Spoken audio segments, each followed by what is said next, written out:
Sabi ng mga pumunta dito, wala daw bitak. Hindi na ako pumasok. Ah, hindi pumasok. Mga tanga talaga yun, ano? Okay, tulog. Mga tanga talaga yun, ano? Okay.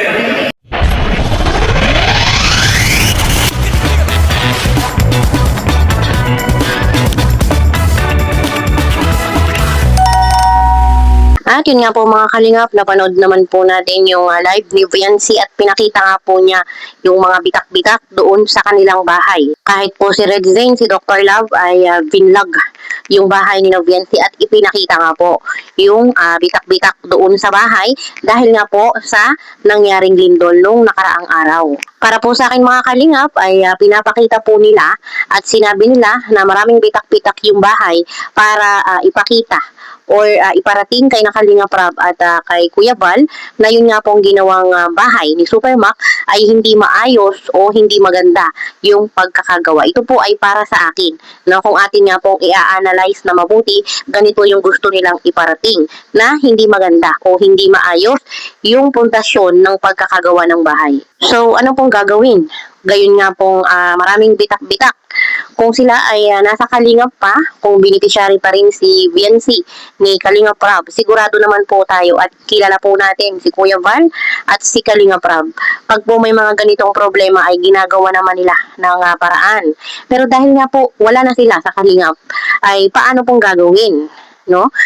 Ba't hindi na lang nila ipaayos sila mismo yung magpagawa para po mawala yung mga bitak-bitak? Or else, sila ay umalis na doon sa bahay. Sabi nga po ni Dr. Love ay ipagigiba at papalitan ng bago. So, hindi po natin alam kung ano yung totoo, kung ano yung kanilang plano doon nga po sa bahay. Dahil nga po kung ganun ang nangyari sa bahay na bitak-bitak, ay delikado na po talagang tirahan yon, no? Kung mangyayari pa yung ganung lindol ay delikado po talaga. Baka ang mangyari talaga ay madisgrasya pa sila doon sa bahay na yon. Naghahanap po dyan ng bitak-bitak at nagsasabi pong nagsisinungaling po ako, papakita po natin. Wait lang. Papakita na po natin yung mga bitak-bitak kasi talagang ayoko pong sinasabihan ng sinungaling kasi hindi po ako sinungaling na tao. Ayan guys, oh. Nakikita niyo po ba ito? Kwarto po ito nila mama. Yan. Ang haba po ano. Ayan po ang mga bitak-bitak. Ito guys. Yan po. Nagsasabi po ako ng totoo. Ayoko pong nagsisinungaling. Hindi po ako sinungaling na tao. Ayan guys. Ayan o. Ayan. Gawa po yun ng paglindol. Ito po. Yan. Yan po yun. Dito po yan sa kwarto nila mama guys. Ayan pa guys o. Si Butchog nag-aarte. Si Butchog, gising pa po ay. Kaya may maingay pa po dito. Ayan na, nakita niyo na po ba? Di pa ako nagsisinungaling. Ayun.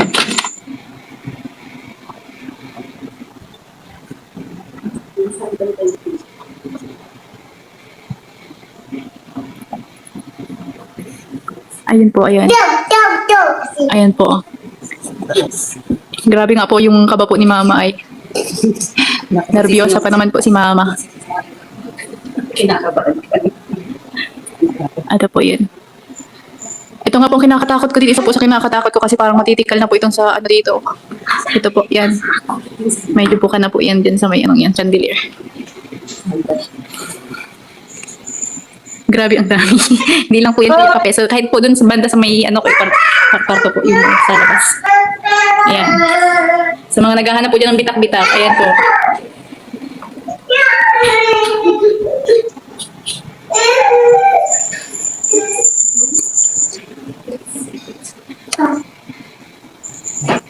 Ayun, at kitang-kita naman po talaga natin mga kalingap na napakaraming bitak-bitak, lalo na po doon sa hagdan. Kaya wala pong choice kundi ipaayos nila or umalis na lang sila doon sa bahay o kaya po ay palitan. No, ipagiba, palitan ng panibagong bahay. Dahil talagang delikado kung atin nga pong pagmamasdang mabuti, lalo na po doon sa hagdan.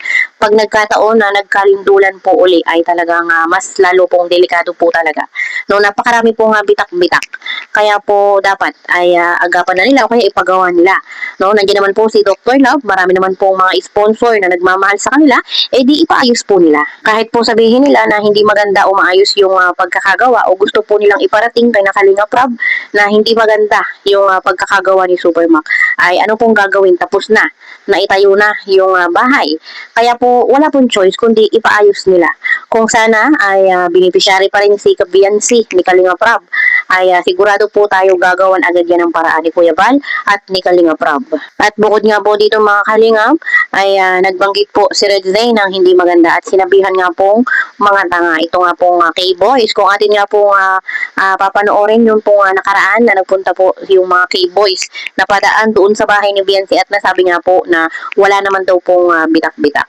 At dahil nga po doon ay nakapagsabi si Red Zane ng mga tanga, no? Mga tanga daw.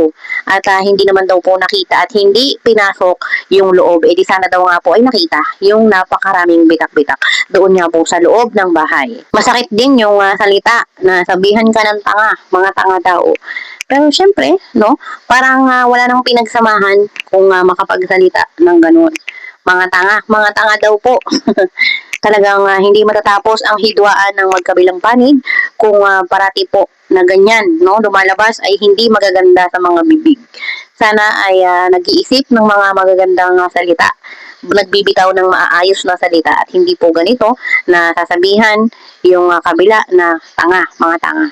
Sana ay naiisip pa rin yung mga panahon ng pinagsamahan. Hindi po yung lagi na lang samaan ng loob, puot o galit. Hindi naman po ito nakakatulong. Oh, dito tayo. Sana hindi ka man ano ulit. Maganda na sabihin ko naman, ano yan? Oh, sabi ng mga pumunta dito, wala daw bitak. Hindi naman ako pumasok. Ah, hindi po nga. Mga tanga talaga yun, ano?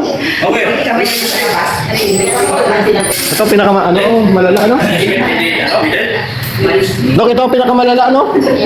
Ayan, Ay, grabe ito hagdanan, no? Hagdanan na pinakamalala. Naglayo na talaga ako. Kumalas talaga ako. Hoy! Akala ko ba tibay sa hagdanan? Bakit? Kumalas to. Narinig ko, tibay na hagdanan. Wala na ako. Oo. Simula dun, oh. Dito. Dito. Dito. Sa loob. Oh, dito.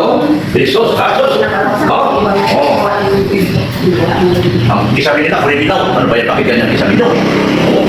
hindi pa naman yung CR. Hindi yan naayos yan. Tanda yung tubo. Hindi ka nagagamit yung CR din sa taas. Hindi yan dapat pipihan natin ginaan. Hindi maganda tubo na mamali. So, dapat na ako. Wala na ako. Ano? Ano? Lakad talaga na ako. Wow, pinapatay niya yung langgam mo. Oh, patayin mo. Sa baba pa lang tayo dito ha. Ano? Oh. Sa baba pa lang tayo dito. Mga kagwapa. Dito din na, sa likod ng TV, ayan o. Daming biyak dito. Ito si Pino. Yan ito.